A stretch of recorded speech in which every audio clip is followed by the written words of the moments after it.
What's up, guys? Matt Atkinson, MJ Real Consulting.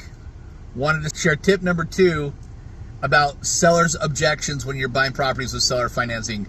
Between now and on September 16th, when we're teaching our class about creative financing, every week or so you're going to get a tip on what sellers have objections with that you guys can watch.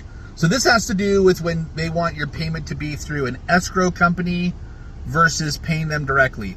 So in my suggestion, when you're buying a property with an all-inclusive deed of trust and there's an underlying mortgage and there's a difference between what you owe on the balance and what the underlying mortgage is, you want to pay with a third-party company, okay? And the reason why you want to pay with a third-party company is you want to make the payment directly to the escrow company. They'll calculate the difference, then they'll cut the check to the seller and then to the mortgage company. So what you don't want to do is have the payment go directly to the seller and then hypothetically they not make the payment and it could foreclose. Now, why would they do that? Sometimes sellers are less experienced and don't know, but even though it's in their name, you just don't want to do that. So when there's an underlying mortgage, you want to make the payment directly to an escrow company. Now, when you're taking the property subject to the existing mortgage, you want to make the payment directly to the mortgage company. And we're going to talk about how you're going to do that at the event. So subject to, there's no spread in between, you make the payment directly to the mortgage company.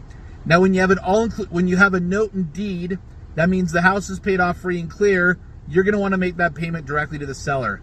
So those are different items when you're going to consider when you do an escrow company. So all-inclusive deed of trust with the underlying mortgage, there's a spread, make it through a third-party company, okay?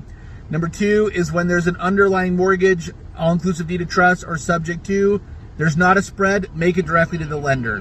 When there's a note and deed, make the payment directly to the lender. So be familiar with this so then they feel comfortable that you can help them free up cash flow, not worry about the tenants, toilets, and turnover, and that they can ride off in the sunset. You can control more real estate. See you guys on September 16th. Thanks, bye-bye.